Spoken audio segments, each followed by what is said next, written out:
एक बार फिर से स्वागत है आप सभी का हमारे चैनल पीके मंत्रा इंग्लिश क्लासेस पर। मैं हूं आपका होस्ट, आपका दोस्त प्रभात कुमार सिंह, और आज मैं आप सबके लिए लेकर आया हूं, जैसा कि आप देख सकते हैं, explanation of the poem ode to autumn. Friends, एक चीज़ और आपने गौर किया होगा, ये जो है पूरा का पूरा ये आपको इंग्लिश एक्सप्लेनेशन है। इंग्लिश का अर्थ होता है आपको कि वो Hindi plus English mix. Actually क्या है, ऐसा मेरे दिमाग में इसलिए आइडिया है, और ये वर्ड मैंने नहीं बनाया कि इंग्लिश, वो हिंदी प्लस इंग्लिश को कहते ही है। ऐसा आइडिया इसलिए मुझे आता है कि मतलब अब एकदम से विशुद्ध हिंदी आप पढ़ते होंगे तो आप देखते होंगे वो भी बड़ा कठिन होता है, पूरा इंग्लिश हो वो भी कठिन, दोनों रहेगा तो क्या होगा, एग्ज़ाम में लिखने में इंग्लिश वर्ड्स भी रहेंगे और हिंदी में हमको समझ में भी आ जाएगा। वैसे आपको बता दूँ, इससे पहले मैंने इस पोएम के जो है ऑलरेडी वीडियो जो है पोएम का line by line explanation video वो मैं बना चुका हूँ। यदि आपने नहीं देखा है तो लिंक उसका ऊपर आई बटन में और नीचे डिस्क्रिप्शन में मिल जाएगा। इसके अलावा मैंने इस पोएम का समरी भी बना दिया है, शॉर्ट समरी है जो आपके एग्ज़ाम में लिखने में आपको आसानी होगी, तो उसका भी वीडियो मैंने बना दिया है। तो उसका भी लिंक आपको ऊपर आई बटन में या फिर नीचे डिस्क्रिप्शन में मिल जाएगा, उसे आप ज़रूर देख लें। चलिए तो अब इसको शुरू करते हैं यहाँ से। इससे पहले भी मैंने हालांकि 2 इंग्लिश के वीडियो आप लोगों को दे दिया, लेकिन इसमें आखिर नाम इसका क्या है, इसका 2 नाम है, ध्यान रखिएगा परीक्षा में, या तो कहीं कहीं टू लिखा रहेगा, टू ऑटम है ना, नहीं तो ए ओड टू ऑटम। तो ये ओड आखिर है क्या, तो उसके बारे में मैंने पहले दे दिया। बहुत कम लोगों को ये जानकारी रहती है, इसलिए आप निश्चित रूप से इस जानकारी को रख लें कि a poem that is written for a special occasion, यानी ओड एक प्रकार का पोएम है, कविता है जो कि स्पेशल अवसर पर है ना, या फॉर ए स्पेशल ओकेजन होता है, और that speaks to a particular person और थिंग कॉल्ड एन ओड। नहीं समझे, अब हिंदी पहले इसका पढ़ ही लेते हैं। अर्थात ऐसा पोएम जो किसी विशेष अवसर के लिए या किसी खास व्यक्ति या वस्तु को संबंधित करके लिखा गया ओड कहलाता है। जैसे इसका नाम क्या, ऑटम, यानी ऑटम को संबोधित करके, उससे संबोधित करके जो है सो लिखा गया है ना, तो इसलिए इसका नाम ओड है। इसलिए नहीं भी बोले तो टू ऑटम का मतलब अपने आप आए। बहुत सारे पोएम के नाम में आप टू देख करके, टू ऑटम, टू चिल्ड्रेन वगैरह वगैरह रहे, इसका मतलब आप समझिए कि वो ओड है। चलिए तो बढ़ते हैं, शुरू करते हैं। इसका फर्स्ट जो है ये देखिएगा, यहाँ पर जो लिखा सीजन ऑफ मिस्ट से लेकर के जहाँ पर जो है डियर क्लैमी सेल्स, वहाँ तक का ये एक्सप्लेनेशन है।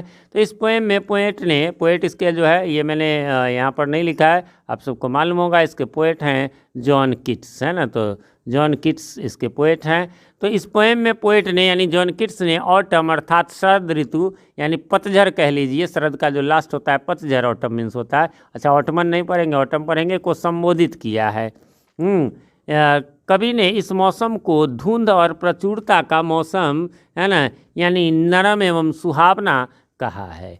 क्यों कहा है, तो ये आगे देखते हैं। इस मौसम को, है ना, इस मौसम को मैच्योरिंग, है ना, यानी कि परिपक्व सन का घनिष्ठ मित्र कहा गया है ना, परिपक्व यानी जैसे धूप पक गया हो, सन मीन्स धूप भी, सूरज भी, क्योंकि इस समय वर्ष जो है से अंतिम दिसंबर, अच्छा एक चीज़ याद रखेंगे, है ना, क्योंकि इस समय वर्ष भी मैच्योरिंग होता है, वर्ष भी नहीं समझे, मौसम तो होता है, वर्ष भी, ये दिसंबर वगैरह का समय क्यों होता है जरा देख लीजिए ना यहाँ। दरअसल इंग्लैंड, ध्यान रखेंगे, एवं उसके आसपास अंतिम सितंबर से अंतिम दिसंबर तक ऑटम अर्थात शरद ऋतु का सीजन होता है, ठीक है। और इस समय यहाँ पाए जाने वाले महत्वपूर्ण फल यानी apples, blackberry, pears, plums etc के पकने अर्थात मैच्योर होने का समय। अच्छा अपने यहाँ कब होता है सर, ये दिसंबर नहीं होता है, ये अपने लोगों के यहाँ समझिए, यहाँ सितंबर से इंग्लैंड में शुरू होकर दिसंबर लास्ट तक रहता है, अपने यहाँ समझिए मोटा मोटी दिसंबर से शुरू होता है और जो है वो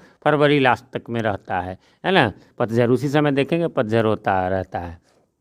आगे बढ़ेंगे सर।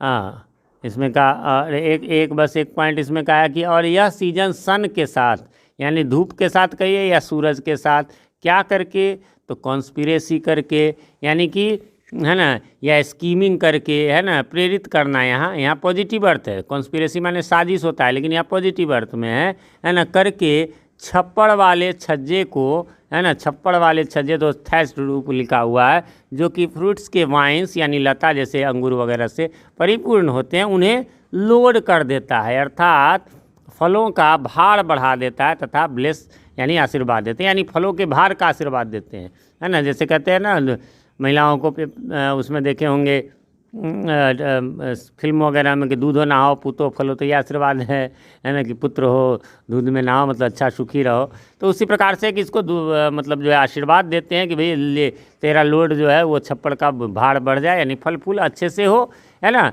फिर है इस सीजन को एप्पल्स अपने इस सीजन में एप्पल्स अपने वेट से काईदार यानी मॉस्ड पेड़ों को झुका देता है। और ये पेड़ किसी बड़े फार्म का नहीं होता, बल्कि एक कॉटेज में रहने वाले आम लोगों का होता है। देखिए जैसे अपने यहाँ क्या होता है, एक चीज़ गौर करेंगे, जैसे थोड़ी सी जगह हो, यदि शहर में भी किसी के पास, जैसे मेरे बगल में है तो उनके पास ज़मीन ज़्यादा है, वो यहाँ पर भी उन्होंने 2 बड़े बड़े आम के पेड़ लगा रखे हैं। तो इसी प्रकार से मान लीजिए कहीं भी हो, अब गांव में हो तो निश्चित रूप से लोग 1-2 पेड़ अपने बाग बगीचे में दरवाजे पे लगा लेते हैं। जस्ट उसी तरह का वहाँ तो एप्पल का भी ऐसे जहाँ तहाँ लगा। तो ये केवल बाग वाले का ही नहीं बात हो रहा है यहाँ पर, कि इस सीजन में जो कोई अपने दरवाजे पर भी 1-2 भी लगा लिया तो उसको भी ये जो है कॉटेज वाले को भी ये भर देता है।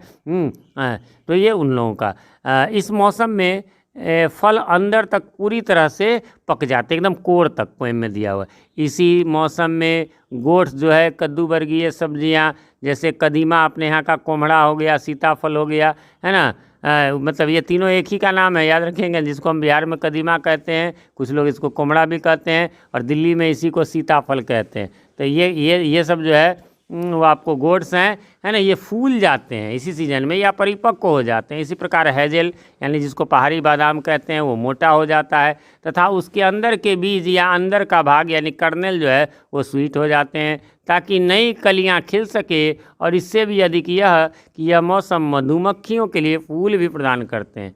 देखिएगा अपने लोगों के यहाँ भी, जब तक कि वे मधुमक्खियाँ यानी समझे कि गर्मी का दिन कभी समाप्त नहीं होंगे, क्योंकि समर सीजन में उनके ऐसा क्यों करते हैं, क्लेमी सेल्स जो है वो चिपचिपे कक्ष को भर दिया गया रहता है। तो तब तक ओवरब्रिम्ड, है ना, ओवरब्रिम्ड मतलब होता है filled so much that some spills over, इतना भर जाता है कि थोड़ा सा गिर जाता है। तो वो भी इसी सीजन में होता है। हु हैथ नॉट से अगला है आवर्स बाई आवर्स तक। इस स्टेंजा में कभी यानी कि जो है वो ऑटम के बारे में कहता है कि ऐसा कौन है जिसने उसे कभी स्टोर में नहीं देखा, है ना। स्टोर मतलब वो जो अपने यहाँ का खलिहान कह लीजिए, अर्थात जहाँ कहीं भी फ्रूट्स के स्टोर हों यानी भंडार या दुकान होंगे, दुकान भी, वहाँ ऑटम का कोई ना कोई फ्रूट अवश्य होगा। फिर आगे पोएट कहता है कि कभी कभी कोई अब्रोड जाए यानी बाहर या विदेश जाए, लेकिन यहाँ कंट्री साइड, यहाँ पर जो है देहाती ग्रामीण क्षेत्र के बारे में कहा गया है, मतलब दूर दूर तक जाइए, ग्रामीण क्षेत्र में जाइए, जाता है तो उसे ऑटम किसी ग्रैनरी फ्लोर, अब विदेश में ग्रैनरी फ्लोर कैसे मिलेगा, तो उसको ग्रैनरी फ्लोर या वो जो ग्रेन का अनाज वाला जो फ्लोर है वो ज़रूर दिख जाता है ना। अर्थात खलिहानों में जहाँ अनाज रखे जाते हैं, यहाँ भी ऑटम सीजन का कोई ना कोई अनाज जरूर मिलता है। इस सीज़न में देखिए ना, अपने यहाँ भी इसी सीज़न में जो है गेहूँ कटता है ना, और भी जितने फल फूल जो है वो सब अब इसी समय में लगेंगे, उस समय खिले रहेंगे। बसंत से पहले वही सीज़न होता है, वो सीज़न पतझड़ करता है तभी तो बसंत आता है। फिर बढ़ेंगे कि इसी स्टैंजा में आगे कवि ने इस सीजन को पर्सोनिफाइड गर्ल के रूप में भी प्रस्तुत किया, और उसे कहता है कि वह खलिहान में तुम्हारे बाल विन्नोइंग वाली हवा से उड़ते हैं। विन्नोइंग का अर्थ है यहाँ लिखा हुआ है ओसाना, अर्थात बहती हवा में, तेज बहती हवा में अनाज को ऊपर से नीचे गिराना, ताकि उसके भूसे उड़ जाए और अनाज अलग हो जाए। देखा होगा यदि आप लोग गांव साइड से होंगे तो, नहीं तो समझिए ना, दोनों हाथ में लेकर जैसे जल नहीं चढ़ाते, वैसे आप ऊपर से अनाज को नीचे गिराया जाता है तो अनाज नीचे रह जाता है, और उसका भूसा जो है वो तेज़ हवा में, इसी सीजन में तेज़ हवा है तो वो उड़ जाता है, दोनों अलग हो जाते हैं। आजकल तो मशीनों का ज़माना है, पहले यही होता था, अब तो बहुत कम करते हैं। अब तो कुछ लोगों को मैंने देखा है उसकी जगह वो पेडेस्टल फैन जो होता है वो लगा देते हैं, तो वो किसी भी सीजन में कर, लेकिन पहले तो प्रकृति पर ही हम सब निर्भर थे। या फिर तुम आधे तैयार फसल के ऊपर सोती हुई नजर आती हो, लड़की के रूप में इन्होंने पर्सोनिफाइड किया। फिर आगे कवि कहता है कि इस मौसम में पॉपीज़ के फूल भी खिलते हैं, और इन पॉपीज़ की खुशबू की वजह से ऑटम में नींद महसूस होता है, ड्राउजी फील होता है। आगे पोएट कहता है कि ऑटम का हुक, यहाँ काटने वाली वस्तु, है ना, अगली कृषि भूमि एवं पुष्प गुच्छों को अलग करती है, और कभी कभी भार उठाने वाले मजदूर की तरह अपने लेडन हेड, रुक जाइए आगे थोड़ा सा बढ़ा देते हैं, अपने लेडन हेड यानी भार लदा हुआ छोटी नदी के उस पार रखते हों, और फिर कभी सेब के आसव या मदिरा या शराब कहिए से, है ना, धीर दृष्टि से हर पल छीन होते हुए लम्हों को निहारते हुए नजर आते हैं। नहीं समझे? अब यहाँ पर निंदा पहले हो गया, और यहाँ पर क्या कहता है उसका हुक, यानी यहाँ काटने वाली वस्तु, जैसे ऐसे इस सीजन में जो है काटने वाली वस्तुओं का जो है काफ़ी, ये कटेगा तभी तो नई फसल आएगी। फिर है यहाँ पर आपको लास्ट है इसका स्टांजा, और वो है वेयर आर द से लेकर के ट्विटर्स इन द स्काई। इस लास्ट स्टांजा में कवि लोगों यानी पब्लिक से कहता है कि तुम यह न सोचो कि बसंत के गीत कहाँ हैं, ओ वे कहाँ हैं, मतलब जो आने वाला है उसका भी मत सोचो, अभी का देखो ना, इसमें भी तो मज़ा है, इस सीजन में भी, और सीजन में मज़ा। आगे वह कहता है कि तुम्हारे पास उसका संगीत भी है, अर्थात इस मौसम में गौर करो, है ना, ध्यान दो तो क्या होगा, तो आनंद है, हर मौसम का अपना आनंद है। इस मौसम में बादल छोटे छोटे टुकड़े यानी पैचेज में फैले होते हैं। ये पैचेज, है ना, छोटे छोटे टुकड़ों में फूलों की भांति खिलते यानी ब्लूमिंग नज़र आते हैं। उनके बीच से निकलती हुई धूप गुलाबी रंग की लगती है। सब में होता है जी। बहुत लोग गर्मी पसंद नहीं, अरे भैया तो गर्मी नहीं आएगी तो आप आम कैसे खाओगे, लीची कैसे खाओगे। बहुत को जाड़ा नहीं पसंद तो भैया सेब कैसे खाओगे। तो ये बात है, सब मौसम का अपना अपना है। गर्मियों में जो है कूलर में नहाने में मज़ा आनंद आता है, तो जाड़े में रजाई के अंदर मज़ा आता है। तो सबका अपना अपना कुछ कमियां हैं, कुछ है, ये है, ठीक है। फिर आगे कहता है कि हाँ, गुलाबी रंग की लगती है जो स्टेबल हार्वेस्टेड यानी फसल कटाई के बाद खूंटी वाले खेत को छूते हैं वो धूप। फिर कीट वैसे काटने वाली मक्खी यहाँ पर है, दर्दनाक समूह या कोरस गान करके, है ना, शोक मनाते हैं इस सीजन का। नदी के किनारे उनके मूड हवा पर निर्भर करते हैं, क्योंकि जब हवा तेज़ हो जाती है तब उनके साउंड्स भी बढ़ जाते हैं, और जब हवा की रफ्तार कम हो जाती है तब उनके साउंड भी कम हो जाते हैं। इसके अलावे जो है वो आपको वयस्क मेमने इसी सीजन में, है ना, फुल ग्रोन जो है लैम्प्स पहाड़ी भूमि से में मिमियाते हैं, तथा झाड़ियों में क्रिकेट्स मीन झिंगुर भी, है ना, पीत हरित पतंग, ये सब जो है मिलकर के, और रॉबिन जो है वाटिका के एक छोर में मधुर गीत गाते हैं, तथा स्वलोज यानी कि अबाबिल जो है कि झुंड, है ना, आकाश में चहकने लगते हैं।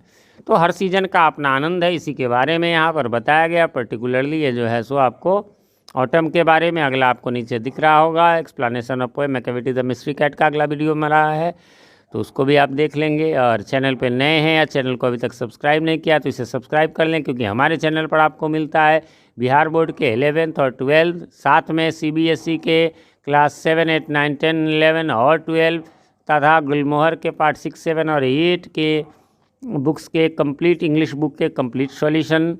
और इसलिए जो है सब्सक्राइब जरूर कर लें। वीडियो पसंद आए तो लाइक करें, ना पसंद आए तो डिसलाइक करें। कमेंट करके हमें बताएं हमारे वीडियोज़ आप सभी को कैसे लगते हैं। मिलते हैं अगले वीडियो में, तब तक के लिए हैव अ नाइस डे।